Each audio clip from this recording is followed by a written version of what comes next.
Hello and welcome to this video, and we are going to talk about the Suffolk County Transit, uh, revamp, and an article in Newsday. Obviously, South Shore 12 would never do a story on this, but Newsday did about Suffolk County wants to improve bus service further. So we're going to read this article here, and it says that this is a Suffolk County bus making a bus stop in Riverhead, and it says Suffolk received roughly 40 million in state transit aid in 2022, compared with 103 million for Nassau and 85 million for Westchester.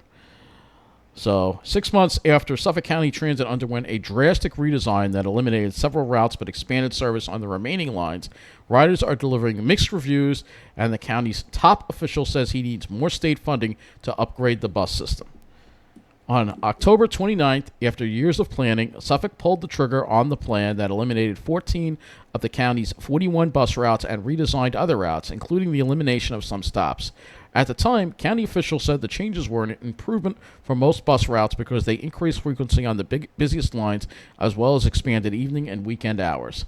Although Patchogue resident Deborah Moore said the altered stopping patterns have caused confusion and frustration among some bus riders and bus drivers, she feels blessed because the expanded hours, which have allowed her to participate in evening activities at her local library.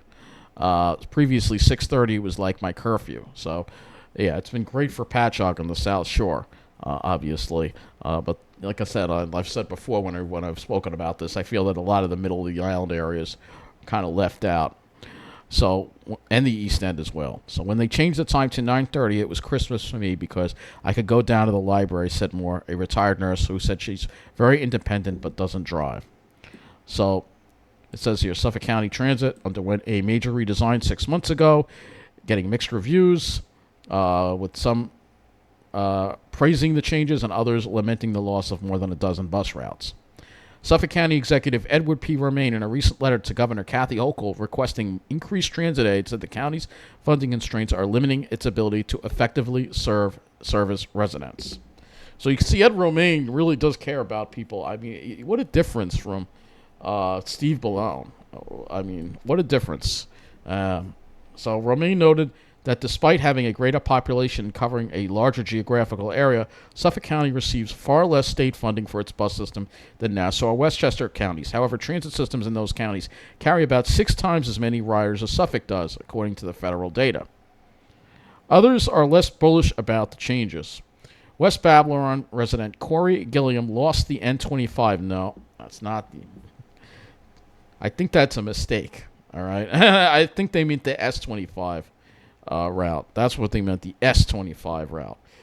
So they made a mistake. It's a typo in the article. Gilliam said that he's gotten by fine using the newly created 4 route, but knows many other riders who have not fared as well, including seniors and people who worked at South Shore Mall, where some routes were eliminated.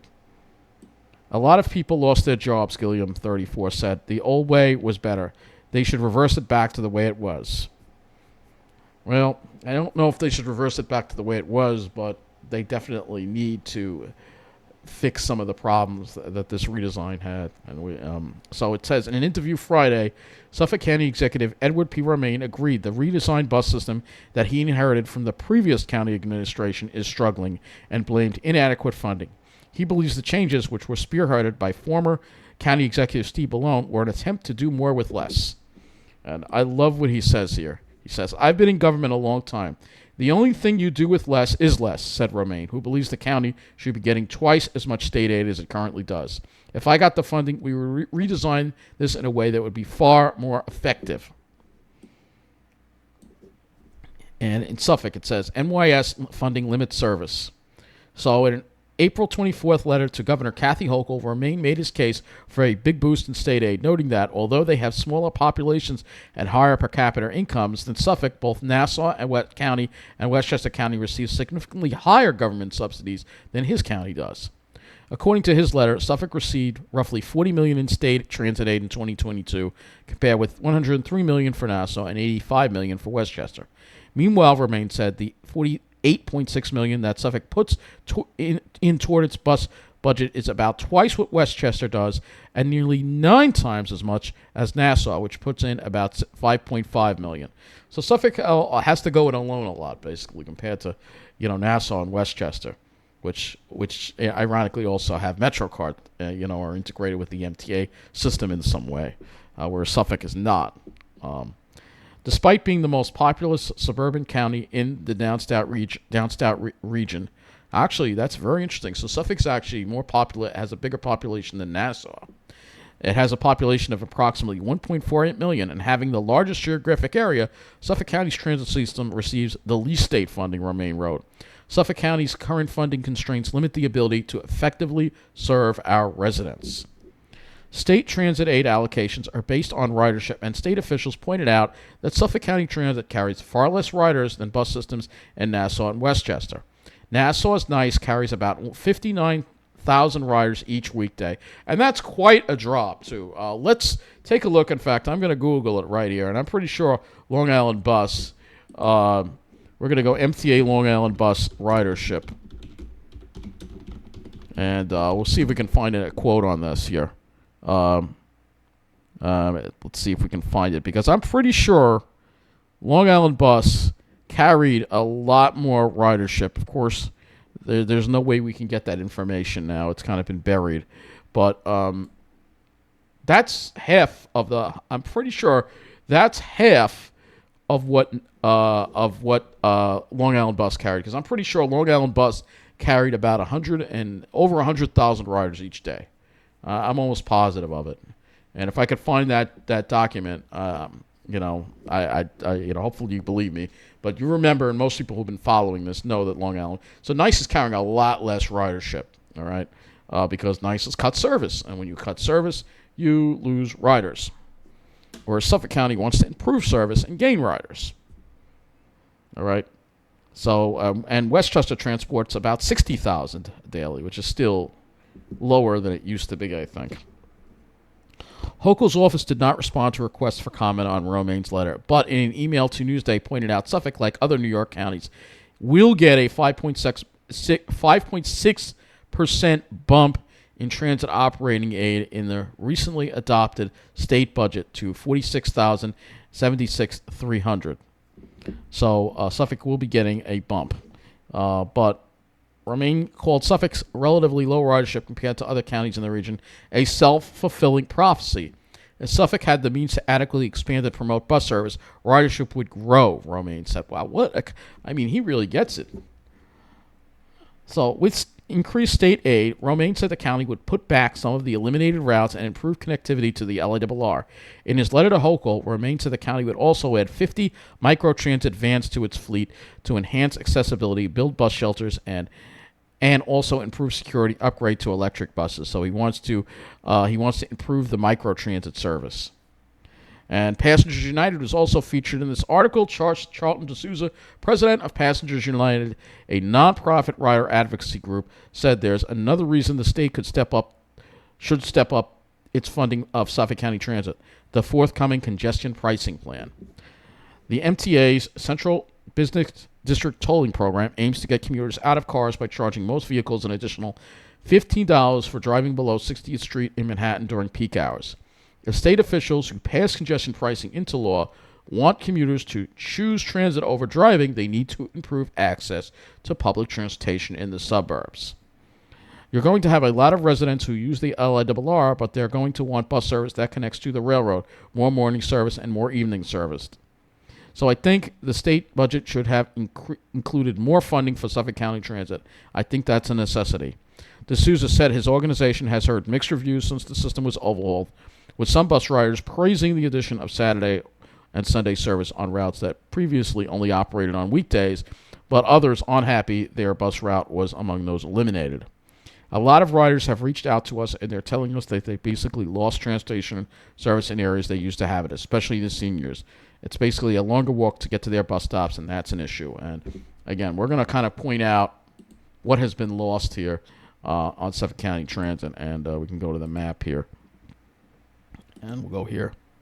And again, we'll point out the areas that have been lost. And most noticeably, I'm thinking of the 56. because now there's no bus service at all in Kings Park, and I think that's a big mistake.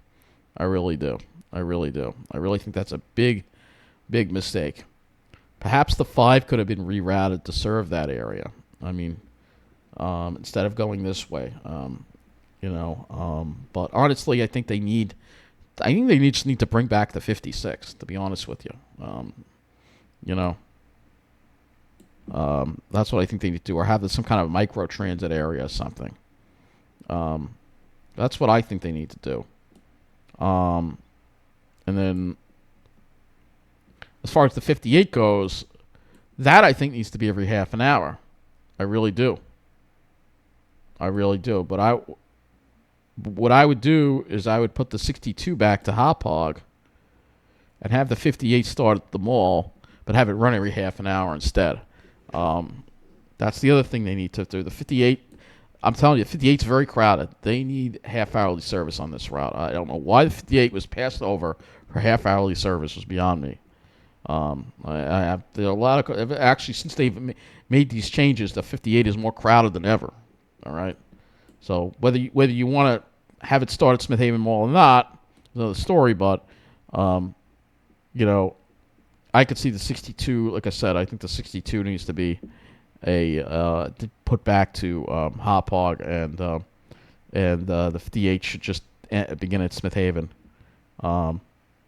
Or you could have the 58 take the place of the 5 through Smithtown and run every half an hour. You could do that too, and still have the 62. But or you could have the 58. Go up to Kings. This would be a little out of the way, though. I just think they need to bring back the 56. That's my own opinion of it, or at least have.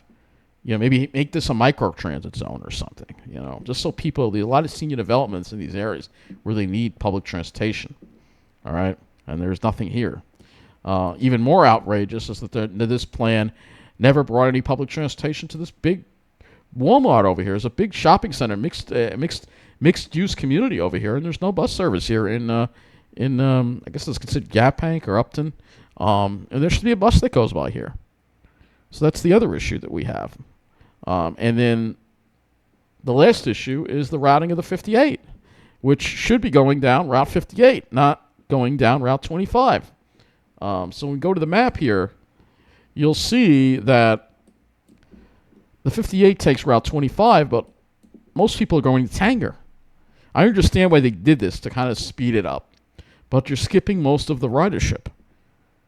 And honestly, the time savings is not that great of a deal. You're skipping all the ridership. That's the problem. Yes, there's a bus stop in the back, but the problem is you have to walk all the way around. You have to get off at this bus stop, and literally there's no sidewalk on this road. You got to walk on gravel. It's ridiculous. Nobody should have. Nobody wants.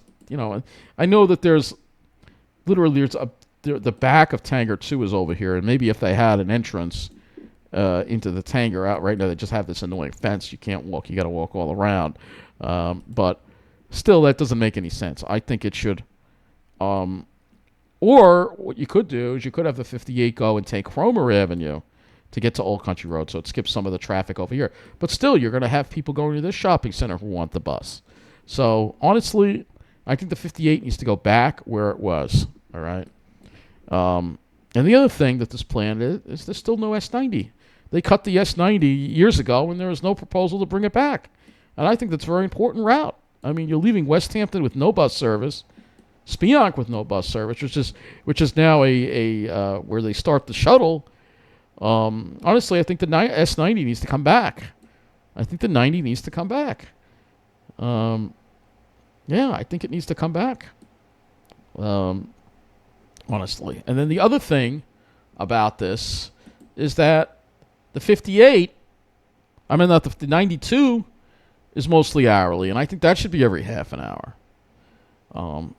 These 92 got shortchanged, and they don't even have their service isn't even that late at night on the 92. We've looked at over the schedules. I showed you. They say most of the routes run later, but if you go to the routes here and we go to the 92, they don't get any night service on the 92. So how do they get away with that? So look at the summer schedule here. And you see, I mean, look, the last bus out of East Hampton is 7:15 on a weekday. That's ridiculously early. 7:25 on a Saturday, and then what about on a Sunday? And 7:25 on a Sunday as well. So it's not, I mean, look at that. And they have a bunch of routes that don't even go all the way to East Hampton. They start at Bridgehampton. So again, this is not 92 actually had its service cut. And that's the last thing we need to be doing in the Hamptons, which is a busy, busy area. So I'm glad Ed Romaine is hearing us out. I really am. And, I should probably write him and give him some of my suggestions, obviously, for this, because it's ridiculous. Now, as far as how we serve this shopping center over here, you could have what you need is probably a route that might go from the up and down the William Floyd Parkway, probably. That's what you could do. You could have that, or what you could have is, and what I think they should do, honestly, I think this would make a little more sense here, is you have a route that starts at the Ronkonkoma train station, and then goes down it's kind of like the 110 Clipper, which again, that's a useless route. They still have it. I think they still have the 110 Clipper. Don't they? They still do have it. Yeah, they still have it. But I would have a route that would run every hour. It would be an hourly route that would run between Ronkonkoma train station. Probably go along. Probably stop somewhere in Medford along the service road here. Then when we get on the expressway, probably make a couple of stops. It might make North Ocean Avenue. It might make, and then it would go express, and then it would go to this shopping center here. Serve this shopping center here, and then it would go back onto the expressway. I think I could have it go back on the expressway and then go serve Tanger that way. Now, if we had this route, we'd probably leave the 58 at hourly. Or you could have this route go up William Floyd and then go up 25. Could do that. Or you could have a route that terminates at this shopping center, but I don't think that's a good idea. I think you need to have whatever route's going here needs to run between Riverhead and Ronkonkoma. You need more bus service at Ronkonkoma too, by the way. So they have a number of bus routes there, but I think they need more, considering all the development going on at Ronkonkoma right now. You could do that. Either that, or you could maybe extend the 52B or 52A over to that shopping center. But I'd rather have that, whatever route goes here, serve Riverhead as well. Suffolk County Transit needs to compete with the railroad, because the railroad has such pitiful service east of Ronkonkoma. And Suffolk County Transit, time and time again, has not done anything to really alleviate that. And this is an opportunity for them to actually have a route that generates a decent amount of ridership. You have a route that starts in Ronkonkoma that goes. You could even use maybe I don't know if back in the day they used buses with padded seats on the 110. I don't know what buses they use on the 110 now. I have no idea, but you could do that. Just make it sort of a geared to people who are traveling from the city to go to points east. You could have, and like I said, I would definitely have transfer points here for other routes like North Ocean and 112, because you have and that's the other thing. The 61, or formerly the 61, which is now the 55, I think that should be every half an hour as well. So I haven't taken it, but I remember that route getting pretty crowded. I know they have another route now, the 53 that runs. If we look at the map here, let's pull the map out. Here, we'll go back to the map here in a moment. I know they have another route, the 53, that goes from Port Jefferson. But you have a lot of people that travel between Coram and Patchogue and Port Jefferson. So the problem with the 53 is it doesn't go to Coram. So now you're missing out on all that ridership. And so my concern here is that this route is going to be crowded, the 55. So you might want to have some. And here's the 110, by the way. So, and again, I think the 110 is useless. I don't know how many people take it, but the fact they kept that but got rid of all these other routes kind of gets me a little bit. Um, I think they need to have, like I said, a route that goes. I mean, you have this big area here where there's no bus service. Manorville too, by the way. So, whatever route that we create that might run between Ronkonkoma and Riverhead should probably serve Manorville too. There's like a shopping center there and stuff. But you have all this stuff. That route could definitely go and connect up people up with all. It would serve Splish Splash. It would serve all the popular destinations in Riverhead. I think it would be a very, very successful route due to the lack of train service to Greenport. To Riverhead. Most people on the line are going to Riverhead. I mean, there are a lot of people that are going east of there, but I mean, Riverhead is a big, big destination. And when we look at the train schedules going to Riverhead, you'll see, and mostly I'm focused on this area of Suffolk because this is the area I feel that really got shortchanged, all right, with these changes. If you go and look here, you see, look at how few trains there are going out to Riverhead. I mean, this is a joke. The railroad has no intention on ever improving the train service east of Ronkonkoma. So this is now time for Suffolk County Transit to take the initiative and do it. That's what I think. And, I'm very optimistic. I'm really... Ed Romaine is actually looking out for the people. Suffolk County has always historically done a better job than Nassau with a lot of things. And this is just no exception to that. Just goes to show you, it seems like Suffolk County is not part of the plan. They're actually looking out for bus riders. This is very good. And so I'm going to have the link to the article below. I'm glad Ed Romaine is listening to us. This is a rarity. This is a first for me to see somebody so involved in public transportation. So, and that's very encouraging. And I hope the state does its part to improve the public transportation in Suffolk. They do need more funding. It's not right that Nassau gets much more funding when Suffolk County actually cares a lot more about its bus riders than Nassau does right now at this time. You don't see Bruce Blakeman, speaking up about anything about what bus riders go through. So I'm very encouraged by this. So anyway, thanks to Ed Romaine for getting involved in this issue, and hopefully we can see improvements in the Suffolk County transit system and restoration of some of the service that was cut. But we need that state funding, I agree. Anyway, thank you for watching.